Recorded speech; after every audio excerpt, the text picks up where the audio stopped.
میدان حشر کا ماحول انتہائی سخت اور تکلیف دہ تھا۔ ایک طرف ماحول اور حالات کی سختی تھی تو دوسری طرف لوگوں کو یہ اندیشہ کھائے جا رہا تھا کہ آگے کیا ہوگا۔ مایوسی اور پریشانی کے علاوہ لوگوں میں شدید غصہ بھی تھا۔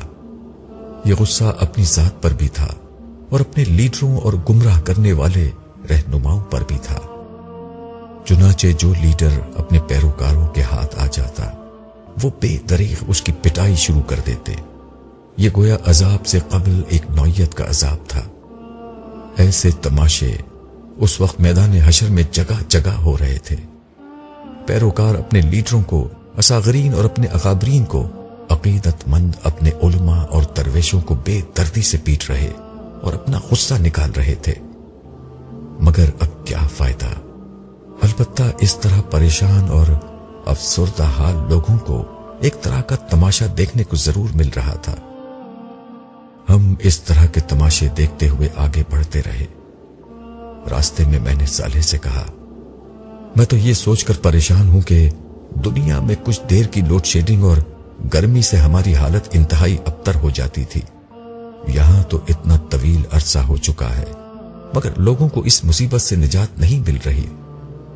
تمہارے ساتھ کی وجہ سے مجھے تو یہاں کے مصائب و شدائد بالکل محسوس نہیں ہو رہے، مگر جو لوگ یہاں ہیں ان کے ساتھ تو واقعی بہت برا معاملہ ہو رہا ہے۔ اپنے الفاظ کی تصحیح کر لو، برا نہیں ہو رہا، عدل ہو رہا ہے۔ ہاں، معاملہ بلا شبہ شدید ہے اور اسی وجہ سے ساری مخلوقات نے اختیار اور اقتدار کے اس بار امانت کو اٹھانے اور سزا جزا کے اس کڑے امتحان میں کھڑے ہونے سے انکار کر دیا تھا۔ میری سمجھ میں نہیں آتا کہ عام لوگوں کے ساتھ اتنی مشکل ہے تو جن لوگوں نے سارے انسانوں کی طرف سے اقتدار اور اختیار کا بار اٹھایا تھا ان کے ساتھ کیا ہوگا۔ اس بات سے میرا اشارہ ظالم حکمرانوں اور بد دیانت اہلکاروں کی طرف تھا۔ دیکھنا چاہتے ہو کہ ان کے ساتھ کیا ہو رہا ہے؟ میں نے اس بات میں گردن ہلائی۔ صالح ایک سمت بڑھتے ہوئے بولا، ابھی تک تو ہم صرف اس علاقے میں گھوم رہے تھے جہاں وہ لوگ تھے جن کا حساب کتاب ہونا ہے۔ جس طرح سابقین کا معاملہ ہے کہ وہ عرش کے نیچے خدا کے انعامات میں کھڑے ہیں اور ان کا حساب کتاب نہیں ہونا، صرف رسمی طور پر ان کی کامیابی کا اعلان ہونا ہے، اسی طرح کچھ بدبخت ہیں جن کی بدعمالیوں کی بنا پر ان کی جہنم کا فیصلہ پہلے ہی ہو چکا ہے۔ ہم انہی کی سمت چل رہے ہیں۔ ہم جیسے جیسے آگے بڑھتے رہے گرمی کی حدت اور شدت بہت تیزی سے بڑھتی جا رہی تھی۔ مجھے اس کا اندازہ اس بڑھتے ہوئے پسینے سے ہوا جو لوگوں کے جسم سے بہ رہا تھا۔